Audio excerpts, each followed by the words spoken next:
They called her a leech. They called her a nobody. For 6 years, the Sterling family treated Genevieve like a stain on their pristine reputation, waiting for the day they could finally throw her out on the street. And when that day came, inside a cold, glass-walled boardroom on the 45th floor, they didn't just smile, they laughed. They laughed because she signed the papers without asking for a single penny. They thought they had won. They thought she was broken. But they didn't check who owned the private airfield their company jet was trying to land on 3 weeks later. They didn't know that the woman they just discarded wasn't losing a husband, she was acquiring a target. This is the story of how the silence became louder than their laughter ever was. The air inside the conference room of Sterling and Holloway smelled of expensive espresso and predatory intent. It was raining over Seattle, a gray, miserable drizzle that streaked the floor-to-ceiling windows, but inside, the atmosphere was electric with triumph. Richard Sterling sat at the head of the table, leaning back in his Herman Miller chair, spinning his wedding band on the polished mahogany surface. He watched the ring wobble and fall flat, a perfect metaphor for his marriage, he thought. Across from him sat Genevieve. She looked small in the oversized leather chair. She was wearing a simple beige cardigan that had seen better days, her hair pulled back in a messy bun that Richard's mother, Beatrice, had often referred to as the waitress look. "Well?" Beatrice Sterling barked from the corner of the room. She was sipping champagne, despite it being 10 a.m. on a Tuesday. Is she going to sign, or does she need a dictionary to understand the big words? Richard chuckled, a low, throaty sound that lacked any warmth. "Easy, Mother. Let her read it. I want her to be fully aware that she's leaving with exactly what she came in with. Nothing." Arthur Pendleton, the family's longtime attorney, a man with a smile like a shark, slid the document across the table. It was thick, over 50 pages of legal jargon designed to intimidate. To summarize, "Mrs. Sterling," Arthur said, his voice dripping with faux sympathy, "the prenuptial agreement is ironclad. However, Richard is generous. He is willing to offer a one-time location fee of $5,000. In exchange, you waive all rights to alimony, spousal support, and any claim on the Sterling Tech shares. You also agree to a non-disclosure agreement effective immediately." Genevieve didn't look up. Her eyes were fixed on the paper. She hadn't spoken a word since entering the room. "5,000?" Beatrice scoffed, walking over to the window to look down at the city she felt she owned. "That's too much, Richard. She'll only spend it on cheap clothes and bad decisions. That's how people like her are." Richard sighed, checking his Rolex. "Just sign it, General, please. I have a merger meeting with the Rossini Group in an hour. Don't make this harder than it needs to be. You had a good run. You lived in my house, ate my food, wore the jewelry I bought you. The ride is over." Genevieve finally looked up. Her eyes were dry. There was no redness, no puffiness. There was a calmness in her expression that Richard found slightly unsettling, though he quickly dismissed it as shock. "I don't want the 5,000, Genevieve said softly. The room went silent. Beatrice whipped around. "Excuse me? You want more? You ungrateful little—" "I don't want any money," Genevieve interrupted, her voice steady. "I will sign the divorce papers. I will sign the NDA. I will waive all claims to the Sterling fortune. I only want one thing." Richard raised an eyebrow. "And what is that? The Audi? The jewelry? Keep it. It's used goods anyway." "No," Genevieve said. She reached into her purse, a worn canvas tote bag, and pulled out a small, folded photograph. It was a picture of the old, dilapidated greenhouse on the far edge of the Sterling estate. It was a rotting structure, filled with weeds, that the gardener used to store fertilizer. "I want the deed to the old greenhouse on the north acre, and the quarter-acre of rocky land it sits on. That's it." The silence in the room stretched for a solid 10 seconds before Beatrice exploded into laughter. It wasn't a polite laugh. It was a cackle. She doubled over, clutching her pearls. "The greenhouse?" Beatrice wheezed. "The shack? Richard, she wants the shack." Richard smirked, shaking his head. "Jen, That thing is a hazard. We were going to bulldoze it next month to build a new garage for the Ferraris. Why on earth would you want that? Sentimental value, Genevieve said simply. I spent a lot of time there when you were working late. Working late was a generous euphemism for Richard's notorious affairs, which everyone in the room knew about, including Arthur the lawyer. Richard shrugged. Arthur, can we do that? Carve out that scrap of land? Arthur flipped through a file. It's irregular, but the land value there is negligible. It's mostly shale and rock. Strictly speaking, it would cost you more to demolish the structure than to gift it to her. If she takes the land, she takes the tax liability too. Done, Richard said, sliding the pen toward her. Take the dirt, General. Build a castle of mud for all I care. Genevieve picked up the pen. It was a heavy, gold-plated Mont Blanc that Richard had received as a gift from a senator. She didn't hesitate. She flipped to the back page. Scritch, scratch. The sound of the pen on paper was the only noise in the room. Genevieve A. Sterling. She capped the pen and set it down gently. Then, she reached into her tote bag again and pulled out her wedding ring, a 3-carat diamond that Richard had picked out from a catalog in 5 minutes. She placed it on top of the signed papers. You're free, Richard, she said. She stood up, smoothing down her cardigan. That's it? Richard asked, almost disappointed. He had expected begging. He had expected screaming. He had wanted her to cry so he could feel powerful, so he could feel justified in trading her in for the younger model he was meeting for lunch. That's it, she replied. As she turned to leave, Beatrice stepped in her path. The older woman was shorter than Genevieve, but carried herself with the bulk of her bank account. She leaned in close, smelling of expensive perfume and rot. Don't you dare come back crawling when you realize you can't pay rent, Beatrice hissed. You were a mistake, Genevieve. A charity case. We're all laughing at you. You know that, right? The whole city knows you're walking away with nothing but dirt. Genevieve looked down at Beatrice. For a split second, a flicker of something dangerous crossed Genevieve's eyes. A cold, steel-blue sharpness that Beatrice had never seen before. It was the look of a wolf deciding if a rabbit was worth the energy to kill. Goodbye, Beatrice, Genevieve said. Enjoy the merger. She walked out the heavy oak doors. Inside the room, the laughter erupted again. Richard popped the cork on a new bottle of Dom Perignon. To freedom, Richard shouted, raising his glass. To getting rid of the trash, Beatrice cheered. Arthur the lawyer smiled, but he was frowning internally as he looked at the signature on the papers. Genevieve A. Sterling. He paused. He realized after 6 years he didn't actually know what the A stood for. He shrugged. It didn't matter. She was nobody. Genevieve walked out of the Sterling and Holloway building and into the Seattle rain. She didn't open an umbrella. She let the cold water hit her face, washing away the stifling atmosphere of the boardroom. She walked 2 blocks, turning the corner onto a quiet side street where a black sedan was waiting. It wasn't a taxi. It was a Mercedes Maybach S-Class with tinted windows so dark they looked like oil slicks. The driver, a man with shoulders the size of a refrigerator and a scar running down his neck, stepped out instantly. He held a large black umbrella over her head. Mrs. Sterling? The driver asked. Genevieve stopped him with a sharp look. She reached up and pulled the hair tie out of her bun. Her long, dark hair cascaded down her shoulders, instantly changing her silhouette. She took off the beige cardigan and dropped it into a nearby trash can.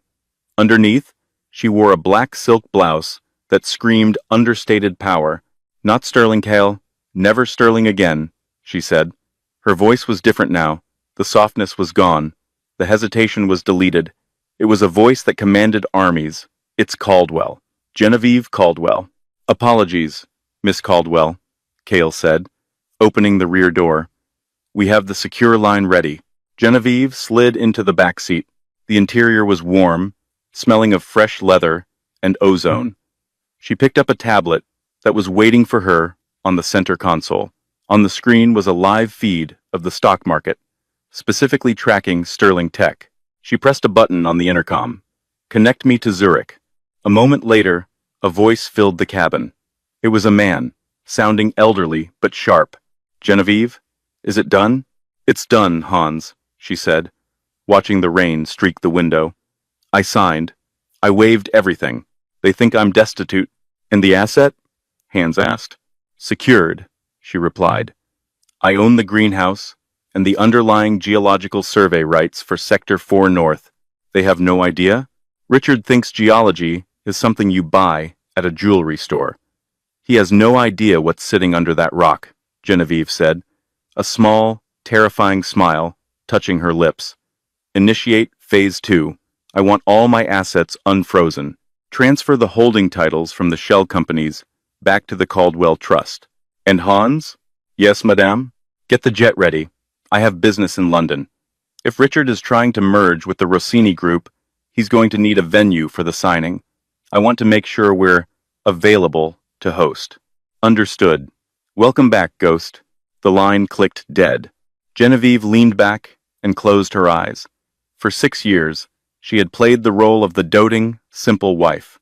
She had met Richard in a coffee shop, pretending to be a struggling freelance artist. She had wanted to know if a man could love her, not for the Caldwell name, a name that, in the circles of high finance, carried more weight than Sterling ever could. The Caldwells didn't just own tech companies. They owned the banks that loaned the tech companies money. They were the old money that made the new money tremble. But Richard hadn't loved her. He had loved possessing her. He had loved having a pretty, quiet thing to put on a shelf. And when she didn't help his social climbing, he discarded her. He had failed the test. Now, the test was over. The lesson was about to begin. 2 weeks passed. Life for Richard Sterling was a blur of parties and press releases. The divorce news had been buried under the headlines of his upcoming merger with the Rossini Group, an Italian conglomerate that would triple Sterling Tech's valuation. We need a venue for the final signing, Richard shouted over the noise of a helicopter as he landed in the Hamptons. Something big, something that screams power. We tried the Ritz in Paris. They're booked. His assistant, a nervous young man named Timothy, stammered. We tried the Burj Al Arab. Booked. Well, find something, Richard yelled. What about that private estate in the Swiss Alps? The Sky Vault? The Rossinis love privacy. Timothy looked at his iPad. The Sky Vault? It's extremely exclusive, sir. It's owned by a private holding company called Ethelgard. They rarely rent it out. Offer them double, Richard said, adjusting his sunglasses. I don't care who owns it. Just get us in there. Beatrice wants the photos to look spectacular. Timothy made the call. Surprisingly, the approval came through within the hour. The price was exorbitant, $500,000 for a 3-day rental, but Richard didn't care. He signed the check with a flourish. See? Richard bragged to Beatrice that night over dinner. Money talks. The world opens doors when you're a Sterling. Beatrice nodded, swirling her wine. Have you heard from her? The leech? Genevieve? Richard laughed. Not a peep. Probably living in that shack, eating beans. Forget her, mother. We're going to Switzerland. They had no idea that the invoice for the rental of the Sky Vault didn't go to a bank. It went directly to a secure server sitting in the basement of a London townhouse. And they certainly didn't know that the owner of Ethelgard Holdings had personally approved the request, instructing the staff to prepare the special welcome package. Genevieve stood in her penthouse in London, looking out at the Thames. Her phone buzzed. It was a text from Cale. Target is in motion. Sterling jet departs for Geneva in 48 hours. Genevieve typed back, prepare the G650. We land 30 minutes before them. She walked over to her closet. The beige cardigans were gone. In their place were rows of tailored suits, velvet gowns, and shoes with heels sharp enough to puncture a lung. She pulled out a dress, a deep, blood-red silk number. Time to go to work, she whispered. The game was afoot. The mouse was walking into the trap, convinced he was the lion. The approach to the Swiss Alps was less of a travel experience and more of an ascension into a different stratosphere of existence. Richard Sterling sat by the window of the chartered Gulfstream G550, watching the jagged white peaks of the mountains slice through the clouds below. He swirled his scotch, a 30-year-old Macallan, that the flight attendant had poured with trembling hands and felt like a god. "Look at that, Mother," Richard said, pointing out the window. "Top of the world, exactly where we belong." Beatrice Sterling, however, was not looking at the view. She was busy inspecting the stitching on the leather seat of the private jet, looking for a flaw she could complain about. Finding none, she settled for complaining about the air pressure. "My ears are popping, Richard. Tell the pilot to fly lower," she snapped, adjusting her diamond brooch. "And this caviar is too salty. I told you we should have flown our own jet, not this rental. Our jet is undergoing maintenance, Mother. And besides," Richard smiled, checking his reflection in the dark window, "once we sign the Rossini deal tomorrow, we'll buy a bigger one. Maybe a Global 7500, something that can fly us to Tokyo without stopping for fuel." Arthur Pendleton, the lawyer, sat across from them, clutching his briefcase as if it contained a bomb. He was sweating, despite the climate-controlled cabin. He had a bad feeling about this trip. The contract for the venue rental had been strange, too easy, and the wire transfer instructions had routed through 3 different offshore entities before landing in a blind trust. But he hadn't told Richard that. Richard didn't like details. He only liked results. "We're beginning our descent into a private airfield outside of Gstaad," the pilot's voice crackled over the intercom. "Please fasten your seatbelts."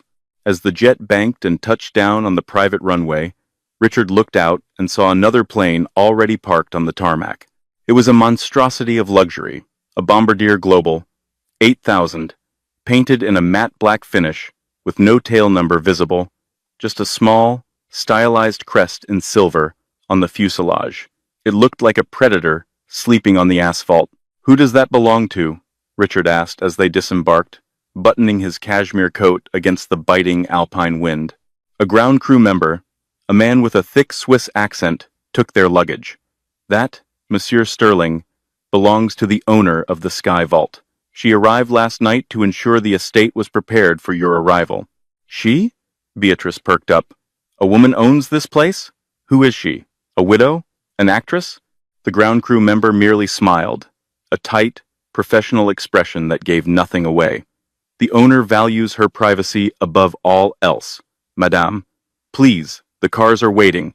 The cars were 3 matching Rolls-Royce Cullinans, engines idling silently. The drive up the mountain took 40 minutes, winding through snow-covered forests and treacherous switchbacks. The higher they went, the more isolated it became. There were no other houses, no ski lifts, no signs of civilization, just rock, ice, and money. Then, the Sky Vault appeared.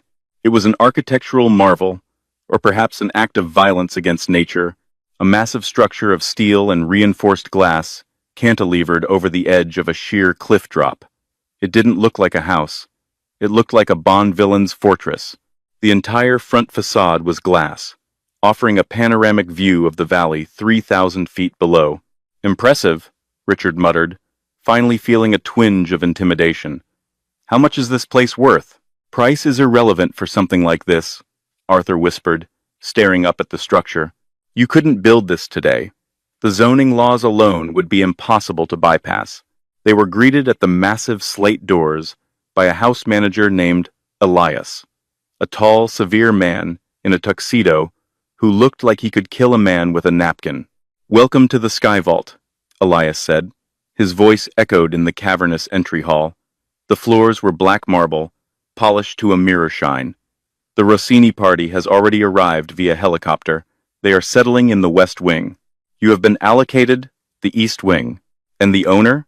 Beatrice asked, looking around the vast, empty hall. "Will we be meeting her? I'd like to thank her for the adequate accommodations." "The owner is currently indisposed," Elias said smoothly. "She will join you for the signing ceremony tomorrow morning in the Obsidian Room. Until then, you have the run of the house. Dinner will be served at 8 p.m. The chef has prepared a tasting menu." Richard felt a strange prickle on the back of his neck. The house was quiet, too quiet. It felt less like a hotel and more like a chessboard where the pieces had already been set. He shook it off. "You're Richard Sterling," he told himself. "You're the CEO of a multi-million-dollar tech empire. You're about to close the deal of the decade. Let's get changed, Richard said, clapping his hands. I want to look sharp for the Rossinis. We need to project dominance. Dinner that night was a tense affair. The dining room was a long, narrow space with a glass floor that looked directly down into the abyss of the canyon below. It was designed to make guests feel unmoored, vulnerable. Giovanni Rossini, the patriarch of the Italian conglomerate, sat opposite Richard. Giovanni was a man of 60, carved from olive wood and skepticism. He smoked a cigar at the table, ignoring the non-smoking signs. His brother, Luca, sat beside him, tapping away on a tablet. This place, Giovanni said, gesturing with his cigar, it is theatrical. I did not know you had such taste, Richard.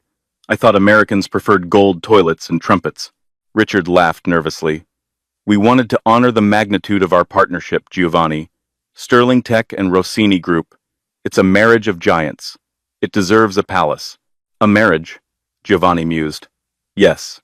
Speaking of marriage, my lawyers tell me your divorce was finalized 2 weeks ago. This will not impact the stock price? No messy alimony battles? None at all, Richard said quickly, taking a sip of wine. He paused. The wine was excellent, but distinct. It was a 1982 Chateau Margaux. He frowned. That was Genevieve's favorite vintage. She used to talk about it, back when she pretended to know about wine. He pushed the thought away. Coincidence. My ex-wife was reasonable, Richard continued. She signed everything away. A clean break. She walked away with nothing. I retained full control of the company assets. You have nothing to worry about. Beatrice chimed in, cutting a piece of veal with aggressive precision. The girl was a nobody, Mr. Rossini. A waitress Richard picked up in a moment of weakness. She had no head for business, no spine. We gave her a few dollars, and she scurried off back to the gutter. Giovanni's eyes narrowed slightly. He exchanged a look with Luca. I see. You crushed her then? We negotiated, Richard corrected, puffing out his chest. I win. That's what I do. Interesting, Luca spoke up, looking up from his tablet. Because the market chatter is strange today. Someone is buying up large blocks of rare earth mineral futures, specifically lithium and cobalt deposits in the Pacific Northwest. It's driving the cost of your manufacturing supply chain up by 12% since this morning. Richard blinked. Market fluctuation. It happens. We have stockpiles. We hope so, Giovanni said, extinguishing his cigar in a crystal ashtray. Because if we sign tomorrow, and your supply chain costs skyrocket, the valuation of Sterling Tech drops, and I do not like buying falling knives. It's fine, Richard insisted, though sweat was beginning to bead on his forehead. Tomorrow, we sign, we merge, and we become untouchable. From the shadows of the mezzanine level above, unseen by the diners, a figure watched. She stood in the darkness, wearing a black velvet robe.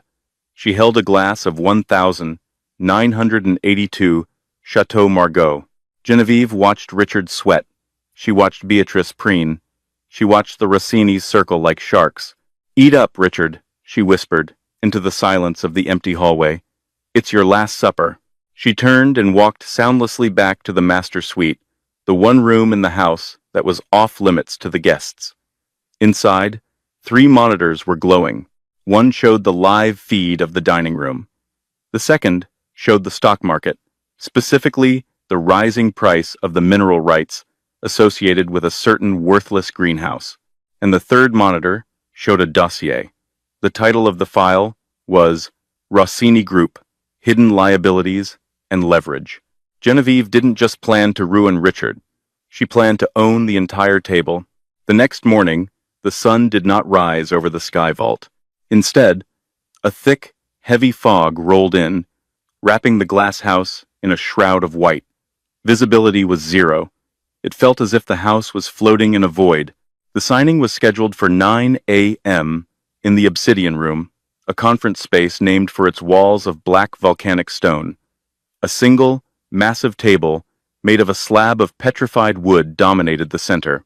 Richard arrived first, pacing the length of the room. He was wearing his power suit, a bespoke navy brioni. But underneath the fine wool, his skin felt clammy. He hadn't slept well. He had dreamt of the greenhouse. In the dream, the greenhouse wasn't empty. It was filled with vines that wrapped around his throat. Beatrice entered next, looking haggard but heavily made up. "This fog is depressing," she complained. "Where is the coffee?" Arthur Pendleton was arranging documents on the table. His hands were shaking visibly now. "Richard," he hissed, "I checked the deed transfer on the greenhouse again this morning, just to be sure the tax liability was gone." "And?" Richard snapped. "Why are we talking about that damn shack now?" "Because," Arthur swallowed hard, "I can't find the record of the demolition order, and the new owner listed on the county registry. It isn't Genevieve Sterling." "Well, who is it?" "It's a holding company. Gaia Sovereignty." "So she sold it already?" Richard laughed. "Good for her. Maybe she got 10 grand for it." "Who cares, Arthur? The Rossinis are coming." The double doors opened, and the Rossini brothers entered. They did not look happy. Luca was holding a thick folder. "Gentlemen," Richard said, putting on his best smile. "Ready to make history?" Giovanni didn't smile. He walked to the table and threw the folder down. It landed with a heavy thud. "We have a problem, Richard," Giovanni said. His voice was low, dangerous. "Problem? What problem?" "The papers are ready." "The problem," Luca said, "is that we ran a final due diligence check on your supply chain this morning. Your primary source for the silica required for your new microchip. The chip that is the centerpiece of this merger comes from a quarry in Sector 4 North." Richard frowned. "Yes, we've mined that sector for years. It's part of the estate." "No," Giovanni said. "It was part of the estate, but according to the new survey maps, released an hour ago, the access road and the primary deposit shelf sit on a quarter-acre plot of land that was carved out of the estate 2 weeks ago." Richard felt the blood drain from his face. "The greenhouse?" "The land under the greenhouse," Luca corrected. "Whoever owns that plot of land controls the access to the mine. They put up a gate this morning. A literal gate, Richard. Your trucks are backed up for 5 miles. You can't get the silica out. Without the silica, you can't make the chips. Without the chips, your company is worth half of what we agreed to pay." "That's impossible," Richard stammered. "It's just dirt. She told me it was just dirt." "She?" Giovanni raised an eyebrow. "Who is she?" "My ex-wife. I gave it to her," Richard yelled, slamming his hand on the table. "She tricked me, but it doesn't matter. I'll call her. I'll offer her $10,000. She'll open the gate. She's desperate." "I doubt that," a voice rang out. It wasn't Giovanni. It wasn't Luca. The voice came from the top of the spiral staircase that led to the owner's private loft. The entire room turned. Genevieve stood at the top of the stairs. But this was not the Genevieve Richard knew. The messy bun was gone, replaced by a sleek, sharp bob that framed her face like a helmet of war. The beige cardigan was a distant memory. She wore a white structural suit that looked like it had been tailored by a laser. On her wrist was a Patek Philippe that cost more than Richard's car. Her posture was erect, commanding, terrifying. She descended the stairs slowly, the click of her heels echoing like gunshots in the silent room. Richard's mouth fell open. Beatrice dropped her purse. "Genevieve?" Richard whispered. What are you doing here? Did you break in?" "Security." He looked around for Elias, the house manager. Elias was standing by the door. He didn't move to help Richard.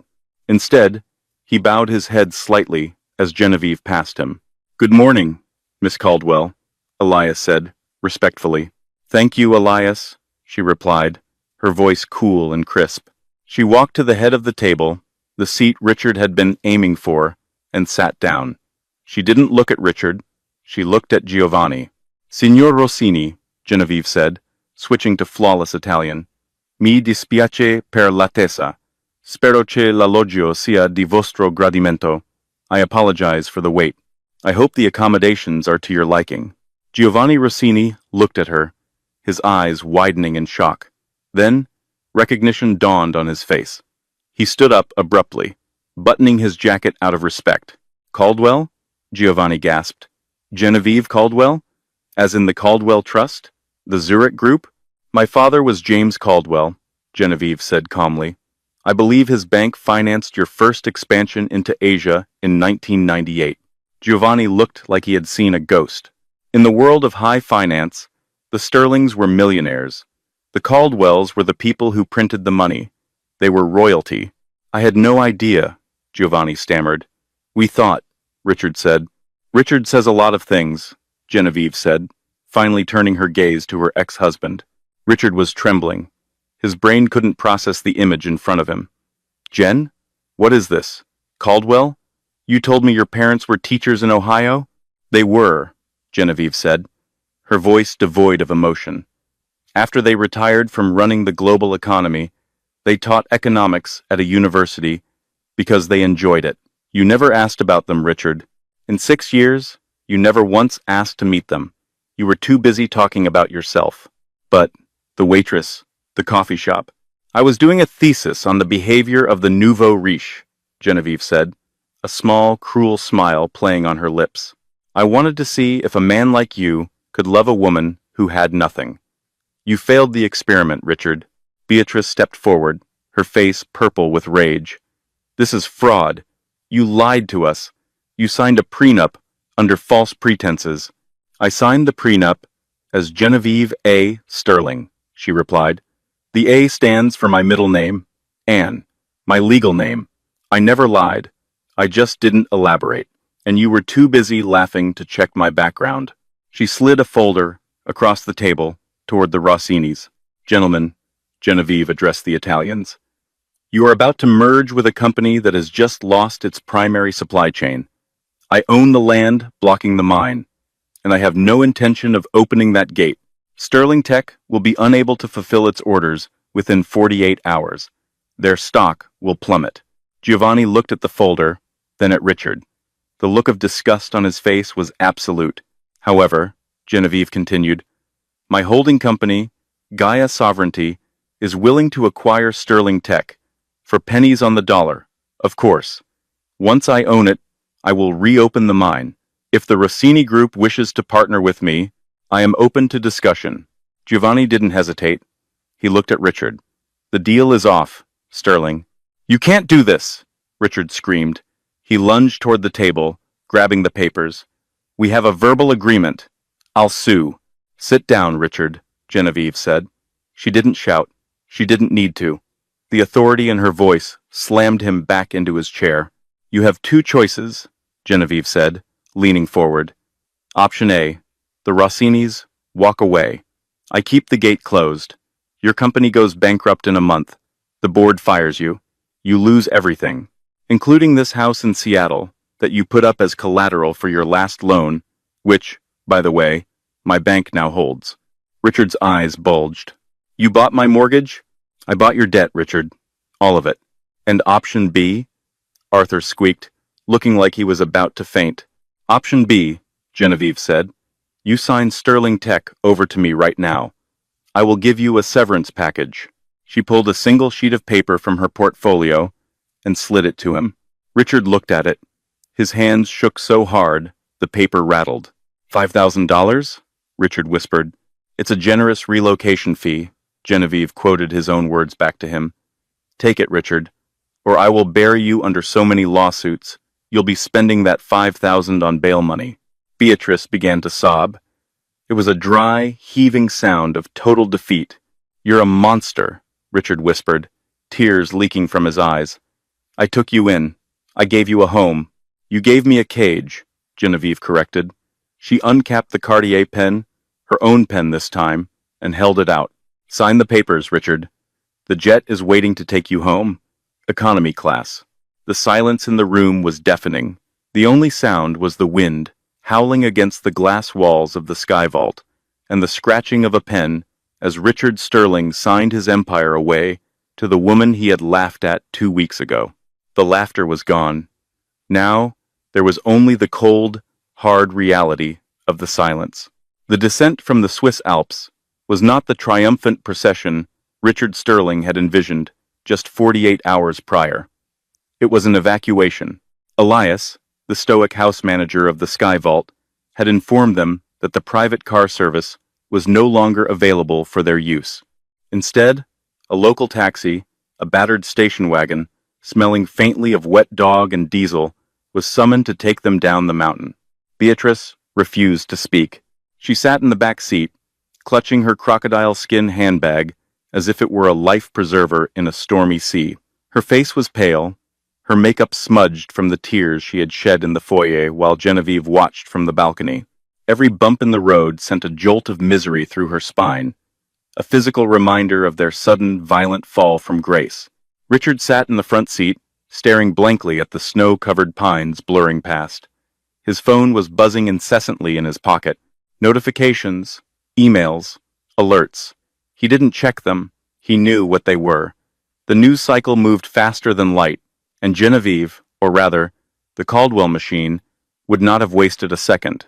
They arrived at the airport, not at the private terminal, but at the main commercial entrance. "Where are we going?" Beatrice whispered, her voice trembling as she looked at the throngs of tourists, dragging suitcases through the slush. "We don't have tickets, Richard." "We have e-tickets," Richard muttered, pulling up his phone. Genevieve's assistant emailed them to me. "Economy, row 42, middle and window."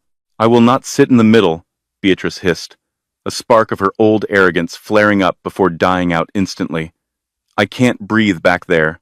"You have no choice, Mother," Richard snapped, causing the taxi driver to glance over with annoyance. "We have no money. Do you understand? The credit cards are frozen. The company accounts are locked. We have $5,000 in a check. I can't even cash until we get to a U.S. bank.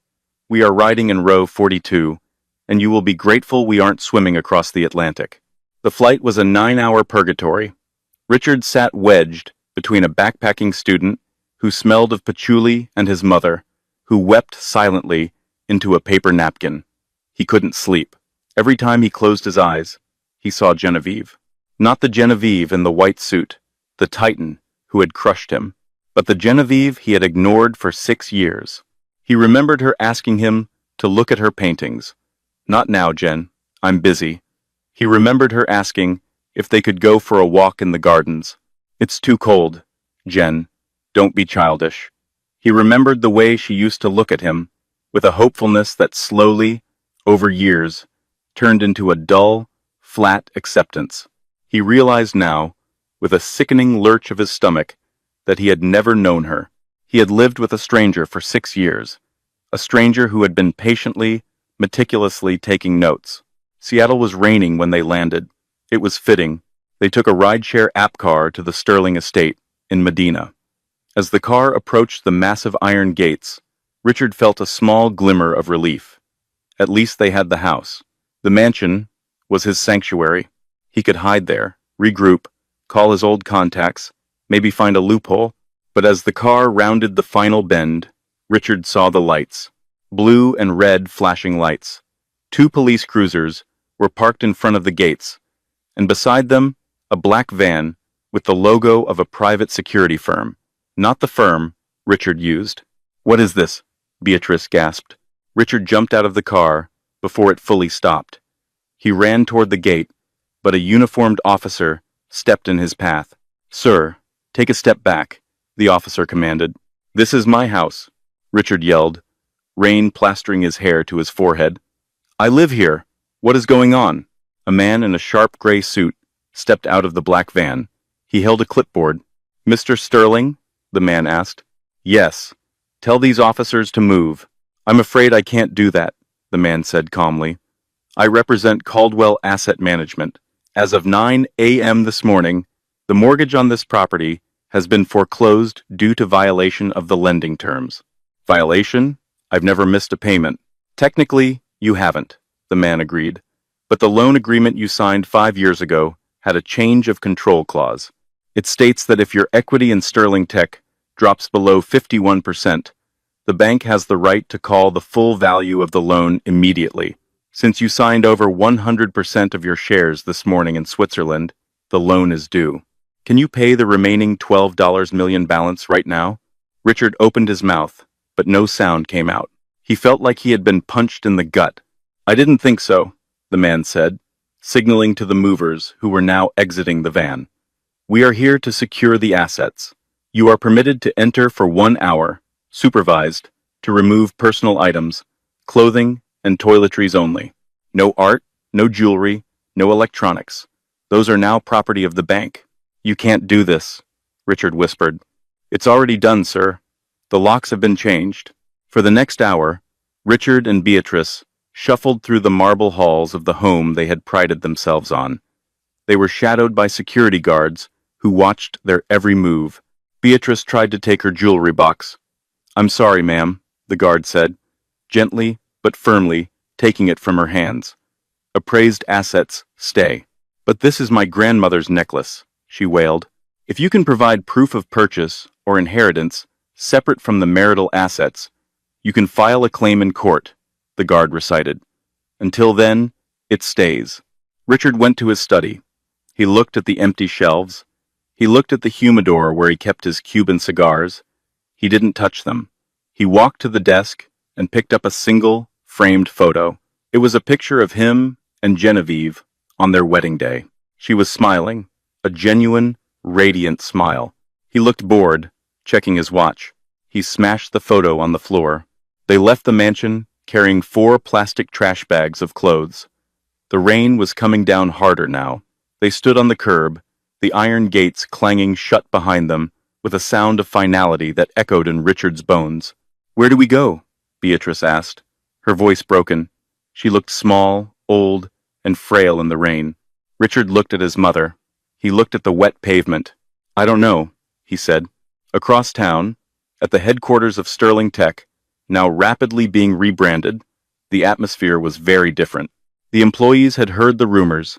Panic had set in early in the morning. Was the company collapsing? Were they all fired? Who was Gaia Sovereignty? At 2 p.m., a convoy of black SUVs pulled up to the main entrance. Genevieve stepped out.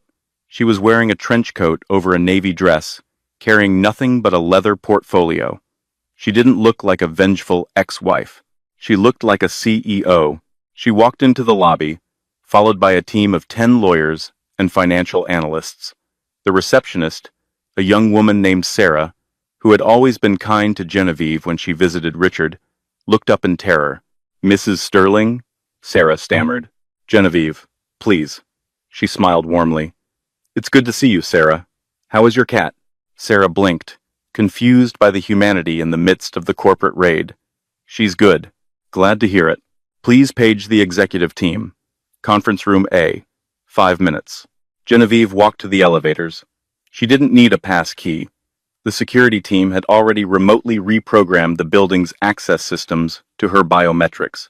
Upstairs, the boardroom was filled with Richard's cronies, the CFO, the COO, the VP of sales. Men who had laughed at her jokes only when Richard did. Men who had ignored her presence for years. They stood up nervously as she entered. Sit, Genevieve commanded.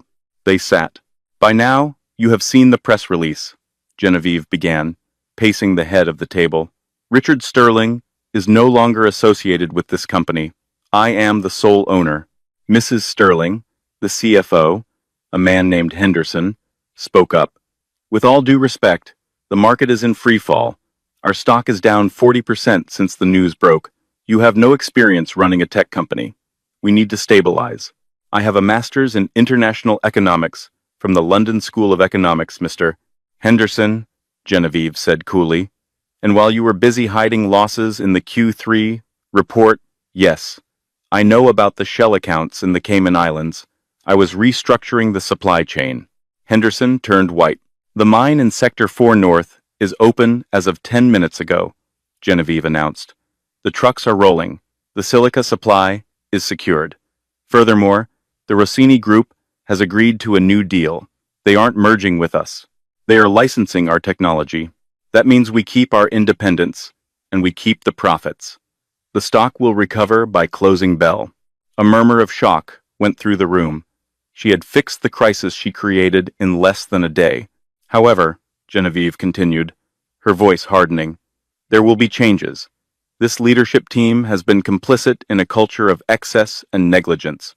You spent $3 million on corporate retreats last year, while freezing junior developer salaries. That ends today. She opened her portfolio. Mr. Henderson, Mr. Davids, Mr. Klein, your resignations are expected by the end of the hour. Security will escort you out. The rest of you have 1 month to prove you belong in my company. You can't fire us, Henderson shouted, standing up. We have contracts, golden parachutes. Read the morality clause in your contracts, Genevieve said, not even looking at him. Conduct detrimental to the company allows for termination with cause. I have the logs of the company jet. I know who you took to Cabo, Mr. Henderson, and I don't think your wife does. Henderson sat down. He looked like he was going to be sick. Leave, Genevieve said. As the men shuffled out, defeated and shamed, Genevieve walked to the window. It was the same window Beatrice had looked out of 2 weeks ago, mocking her. Genevieve looked down at the city. She didn't feel joy. She didn't feel a rush of dopamine. She felt a profound, quiet satisfaction. It was the feeling of a crooked picture frame finally being straightened. Hans, she said into her headset. Yes, madame? The voice of her trustee in Zurich crackled in her ear. It's done. We have control. Excellent. And Richard? He's in the wind. I suspect he'll go to the only place he has left. Shall I have him followed? No, Genevieve said, watching the rain wash the city clean. Let him be. Being Richard Sterling with no money is a worse punishment than anything I could invent. 3 months passed. The Pacific Northwest winter had settled in, a blanket of gray sky and relentless drizzle. In a cramped, mildew-scented studio apartment in the Rainier Valley, Richard Sterling sat on a futon. The fall had been absolute. He had applied for executive roles, consulting gigs, even a floor manager position at a car dealership. The answer was always the same. No one wanted to hire the man who had signed away a billion-dollar empire for $5,000. While Richard had become a global punchline, a meme of arrogance and failure, Genevieve was the media's new darling. She was on the cover of Forbes, hailed as the icon of the silent takeover. In the silence of that depressing apartment, the arrogance that had defined Richard's life began to rot away. Beatrice had fled to Ohio, leaving him truly alone. He looked at his reflection in the dirty window. He looked old, he looked tired, but for the first time, he looked real. He put on his coat, the only expensive item he had left, and walked out into the rain. He walked for 3 hours, all the way to the headquarters of what was now Caldwell Sterling. He didn't expect to get in, but when he buzzed the gate, the intercom crackled. Miss Caldwell says you can come up. 5 minutes. The building felt different. The sterile corporate atmosphere was gone, replaced by vibrant art and happy employees. When Richard entered the top-floor office, he saw Genevieve sitting at a sleek glass table, surrounded by lush plants. Her office looked like a greenhouse. Richard stood in the doorway, dripping wet. He felt ashamed, but he held his ground. I didn't come to beg, Richard said hoarsely. I came to say, you were right. Genevieve raised an eyebrow. About what? The greenhouse, Richard said, a sad smile touching his lips. It wasn't just dirt. It was potential. I looked at it and saw a shack. You looked at it and saw the future. He took a step forward, his hands open, and I looked at you and saw a trophy. I didn't see the person. I was so busy trying to be important that I missed the most important thing in my life. You win, General, and you deserve it. Genevieve studied him. She saw the wet coat, the tired eyes, the slump of his shoulders. She saw the man she had once loved, finally stripped of his armor. Thank you, Richard, she said softly. That means something. What happens now? He asked. I keep building, she replied, turning to the window. And you? You keep walking. Find out who you are when you aren't a Sterling. Maybe you'll find out you're actually a decent person, but you have to do it alone. Richard nodded. He knew she was right. There was no rescue coming. Goodbye, Genevieve. He turned and walked out. As he exited the building, the rain stopped.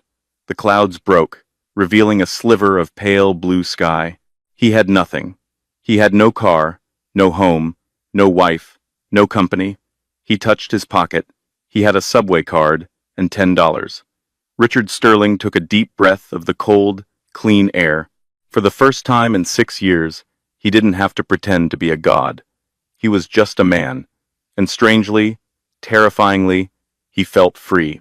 5 years later, the setting was the World Economic Forum in Davos. Genevieve returned to the Swiss Alps, not as a conqueror, but as an icon. Inside the main hall, world leaders sat shoulder to shoulder. Genevieve stood at the podium, wearing midnight blue velvet, her silver-streaked hair gleaming under the spotlight. "Years ago," she began, her voice steady, "I was offered a settlement. I was told my value was exactly $5,000. I was a liability to be discarded." Thousands of miles away, in a cluttered break room in an Ohio logistics warehouse, a man watched the live stream on a cracked iPhone. Richard Sterling adjusted his glasses. He was wearing a gray polo shirt with a name tag that read, "Warehouse Manager." The tan was gone. The arrogance was gone. He looked tired, but for the first time in his life, he looked real. "I took that $5,000, Genevieve told the world. "I framed the check. It sat on my desk as a reminder of the cost of underestimating silence. That money was the seed capital for the Sterling Caldwell Initiative. We have used it to turn discarded women into CEOs and leaders." She looked directly into the camera. "So, to the person who signed this check, thank you. You didn't break me. You funded me." Richard stared at the screen. A strange, heavy mixture of regret and pride washed over him. She had taken his worst moment and turned it into a legacy. He clicked off the phone as his foreman yelled for him to sign a manifest. Richard stood up. He was nobody now. He drove a 10-year-old Honda and ate tuna sandwiches, but he was finally an honest man. The final twist, the flower in the snow. The story ended where it began, at the greenhouse. A week later, Genevieve stood inside the glass structure on the old Sterling estate. It was no longer a rotting shack. She had restored it to a humid, thriving sanctuary. Mrs. Caldwell, Cale, her head of security, stepped in. "The press is asking for a statement. Beatrice Sterling passed away this morning in the nursing home." Genevieve paused, looking at the rows of plants. "Send lilies and pay for the funeral anonymously. It's not kindness, Cale. It's closure." She turned her attention to the center of the room. Under a grow light stood a single, magnificent orchid. It was a deep, iridescent purple with veins of gold. "Do you know what this is?" she asked. "A flower?" "This is the Sterling Aeterna," she whispered. Richard's father was a botanist. He spent 20 years breeding this specific hybrid. He died before it bloomed, leaving the seeds in a jar, right here. She touched a petal gently. "Richard thought this place was full of weeds. He sold it to me for nothing, because he was too busy building a garage for his Ferraris. But this flower produces a protein that regenerates nerve tissue. The patent alone is worth billions to the pharmaceutical industry." Kyle's eyes widened. "And he never knew? He never looked," Genevieve said. "He was standing on a gold mine of legacy and love, and he treated it like trash." She snipped the bloom and pinned it to her lapel. "We're done here.